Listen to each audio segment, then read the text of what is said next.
हमारे completion power channel में। आज हम 31 नंबर क्वेश्चन से शुरू करने जा रहे हैं। इससे पहले के वीडियो आपको दे चुके हैं।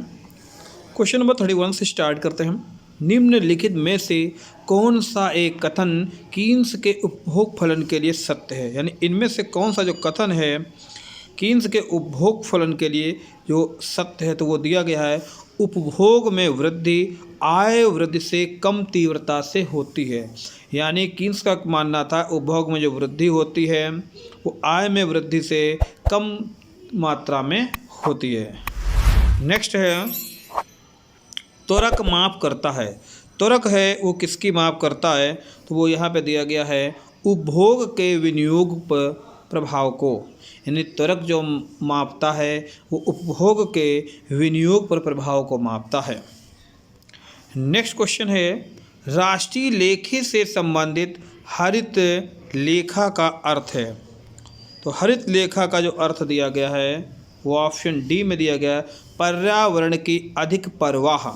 यानी राष्ट्रीय लेखे से संबंधित जो हरित लेखा है, हरित समझ रहे होंगे पेड़ पौधों से संबंधित है, पर्यावरण से संबंधित वर्ड है, तो ये पर्यावरण की अधिक परवाह होती है यहाँ पे। नेक्स्ट क्वेश्चन है यदि वाई आय है, पी लाभ है तथा आई स्वतंत्र निवेश है तो निम्नलिखित में से कौन सा संबंध सही होगा? तो इसमें उन्होंने 4 ऑप्शनों में से दिया है, कोई भी यहाँ पर जो संबंध है वो सही नहीं बन रहा है। नेक्स्ट क्वेश्चन है 35 समृद्धि मॉडलों में मुद्रा का प्रयोग सर्वप्रथम किया था। यानी समृद्ध जो मॉडल थे वहाँ पे मुद्रा का प्रयोग सर्वप्रथम किसने किया? तो वो जे रॉबिन्सन ने किया था। यानी रॉबिन्सन अर्थशास्त्री थे जिन्होंने पहली बार समृद्धि के मॉडलों में उन्होंने मुद्रा का वहाँ पे प्रयोग किया। नेक्स्ट क्वेश्चन है यदि सीमांत बचत प्रवृत्ति 0.02 है एवं सीमांत आय प्रवृत्ति हो तो निर्यात में 100 मिलियन की वृद्धि से राष्ट्रीय आय में क्या प्रभाव हो देखने को मिलेगा? यानी सीमांत बचत प्रवृत्ति क्या है 0.02 दी गई है और सीमांत आय प्रवृत्ति हो तो निर्यात में 100 मिलियन की वजह से राष्ट्रीय आय में प्रभाव क्या होगा? तो दिया है उपरोक्त में से यानी कोई प्रभाव इनमें से नहीं होगा।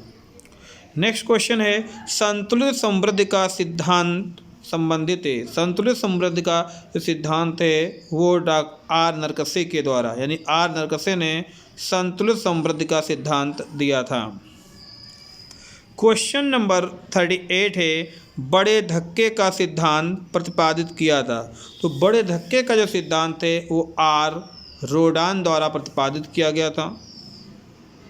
नेक्स्ट क्वेश्चन है हेरोड मॉडल के लिए निम्न पर ध्यान दीजिए। यानी हेरोड मॉडल के अनुसार तो इनमें से क्या हो सकता है?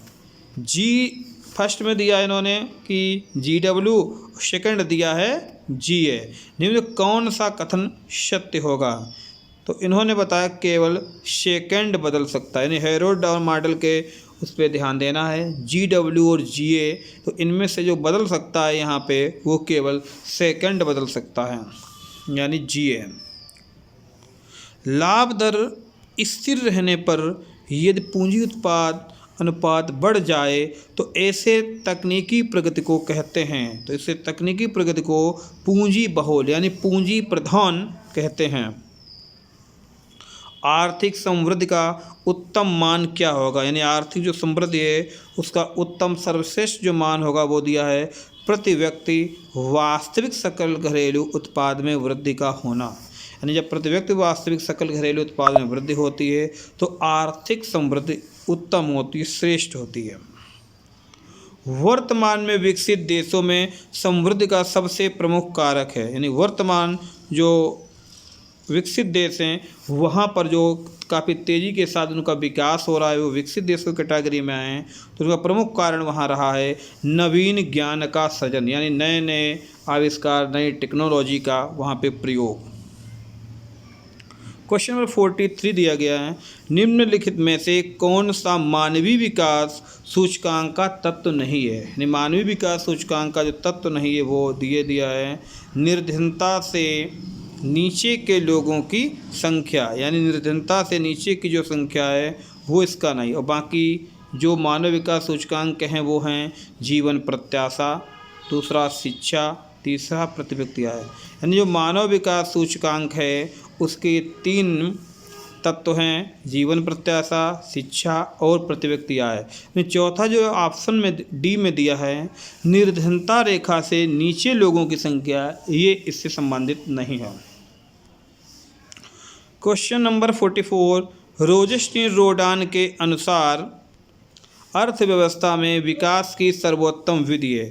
तो रोजेस्टीन रोडान के अनुसार अर्थव्यवस्था में सर्वोत्तम विकास की विधि है वो है निवेश का एक बृहद एवं संतुलित विकास कार्यक्रम, यानी निवेश का एक बृहद एवं संतुलित कार्यक्रम।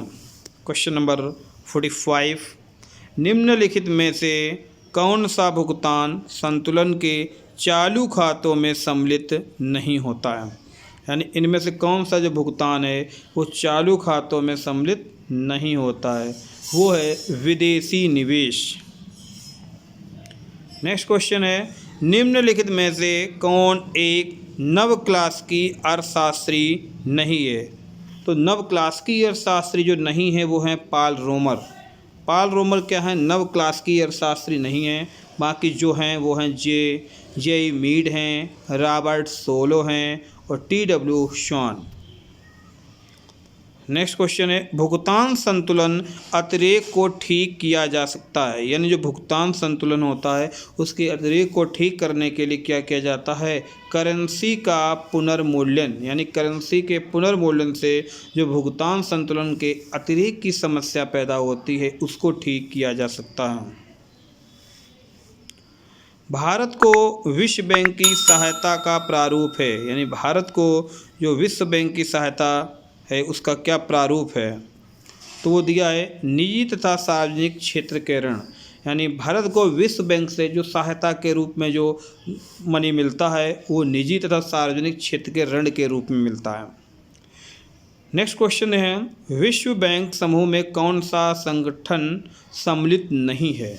तो इसमें जो सम्मिलित नहीं है वो है IMF इसमें सम्मिलित नहीं है। IMF जो है वो ब्रिटेन वुड्स में एक सम्मेलन हुआ था और वहाँ पे IMF और विश्व बैंक का वहाँ पे जन्म हुआ था, यानी ब्रिटेन वुड्स सम्मेलन में इनका जन्म हुआ था। इनको ट्विन सिस्टर्स भी कहते हैं, IMF और वर्ल्ड बैंक को। तो विश्व बैंक समूह में जो संगठन सम्मिलित नहीं है वो IMF हो गया, और जो विश्व बैंक में जो शामिल है वो IBRD है, IFC है और IDA है। नेक्स्ट क्वेश्चन है, एक घटकी व्यापार की शर्त का प्रतिपादन किसने किया? तो एक घटकी शर्त का प्रतिपादन जो किया है वो वाइनर ने किया है, वाइनर। नेक्स्ट क्वेश्चन देखते हैं, संरक्षण की विधि के लिए निम्नलिखित में से क्या सत्य है? जो संरक्षण है यानी जो उद्योगों को संरक्षण प्रदान किया जाता है जिससे वे अपना पूरा विकास कर सकें। जो शिशु उद्योग होते हैं उनको सरकार संरक्षण प्रदान करती है, उनके लिए उदारीकरण की नीति अपनाई जाती है, उनको टैक्स वगैरह से छूट दी जाती है। कुछ सरकारें क्या है सब्सिडी वगैरह भी प्रदान करती हैं जिससे जो शिशु उद्योग होते हैं वो अपना पूरा विकास कर सकें और मार्केट में कंपटीशन कर सकें। तो संरक्षण की विधि के लिए निम्नलिखित में क्या सत्य है? तो ये सभी सत्य हैं यहाँ पे, अभ्यंश, प्रशुल्क और विनिमय नियंत्रण। यानी उद्योगों को संरक्षण देने के लिए विनिमय नियंत्रण क्यों किया जाता है। नेक्स्ट, रिकार्डो के तुलनात्मक लागत सिद्धांत में निम्नलिखित, तो रिकार्डो को जो तुलनात्मक लागत सिद्धांत है वहाँ पर निम्नलिखित इनमें से दिए गए हैं, तो कौन से होंगे? हैक्सर और ओहलिन का सिद्धांत आता है। नेक्स्ट, निम्नलिखित में से सही उत्तर लिखिए। तो इसमें जो डायरेक्ट सही दिया गया, सही पॉइंट को हम लोग देखते हैं। IMF एक देश के भुगतान संतुलन के अल्पकालीन असंतुलन को ठीक करने के लिए ऋण देता है। यानी जो IMF है वो क्या करता है? एक देश के भुगतान संतुलन के जो अल्पकालीन असंतुलन होते हैं उनको ठीक करने के लिए ऋण देता। तो हमें यहाँ पे ये याद रखना है कि जो IMF है वो ऋण कैसा देता? अल्पकालीन। रिकार्डो के अनुसार व्यापार का निम्नलिखित में से कौन एक आधार है? यानी रिकार्डो के अनुसार व्यापार का जो एक आधार है वो क्या है, श्रम लागतें। यानी रिकार्डो के अनुसार जो व्यापार का एक आधार होता, बेस बनता, वो श्रम लागतें होती हैं। डेविड रिकार्डो के तुलनात्मक लागत सिद्धांत का आधार निम्न में से कौन सा है? तो डेविड रिकार्डो इनमें से जो दिया गया है वो है मूल्य का श्रम सिद्धांत, यानी मूल्य का श्रम सिद्धांत, क्योंकि डेविड रिकार्डो ने ही ये बताया था श्रम लागतें, तो मूल्य का जो है श्रम सिद्धांत। नेक्स्ट है, निम्नलिखित में कौन सा संरक्षण का तरीका नहीं है? यानी उद्योगों को जो संरक्षण दिया जाता है, कौन सा वो तरीका इनमें से नहीं है? तो वो प्रशुल्क है, अभ्यंश है और विनिमय नियंत्रण है। वो इसको हमने अभी ऊपर देखा, लेकिन जो नहीं है वो कौन सा नहीं है? उत्पाद शुल्क में वृद्धि। अगर उत्पाद शुल्क में वृद्धि कर दी जाएगी, जो शिशु उद्योग हैं तो वो क्योंकि मार्केट में नए हैं, शिशु उद्योग हैं, अपना विकास नहीं कर रहे हैं, शुरुआत हैं, और वो अधिक टैक्स नहीं दे पाएंगे, इसलिए वो प्रतिस्पर्धा नहीं कर पाएंगे, वो मार्केट से बाहर होने की स्थिति में आ जाएंगे। किसी देश का व्यापार शेष होता है, यानी किसी देश का जो व्यापार शेष होता है तो वो कैसा? किसी देश का व्यापार शेष होता है, निर्यात आयात होता है। यानी किसी देश का जो व्यापार शेष होता है वो निर्यात आयात, यानी निर्यात माइनस आयात। यानी जब शेष जो व्यापार शेष की बात की गई है तो ये निर्यात से आयात का माइनस होना। निम्नलिखित में से कौन सा एक हेक्सर-ओहलिन व्यापार सिद्धांत के अनुसार अंतर्राष्ट्रीय व्यापार का यानी कारण है? अंतर्राष्ट्रीय व्यापार का कारण है साधनों की उपलब्धता में अंतर, यानी साधन होते हैं उनकी उपलब्धता में अंतर होता है, इसलिए हेक्सर-ओहलिन जो मानते थे कि व्यापार अंतर्राष्ट्रीय होता है। नेक्स्ट, यदि प्रस्ताव वक्र का ढाल स्थिरांक हो तो व्यापार की शर्त होगी, यानी व्यापार की शर्त कैसी होगी? तो ऑप्शन में दिया गया अनिर्धार्य। अनिर्धारित यानी कोई निर्धारण नहीं हो सकता है। निम्न में से कौन सा एक स्वतंत्र व्यापार से सुमेलित है? निम्न में कौन सा एक स्वतंत्र व्यापार से सुमेलित है? तो वो दिया है प्रशुल्क का अभाव। तो वीडियो को यहीं पे रखते हैं, काफ़ी लंबा हो जाएगा।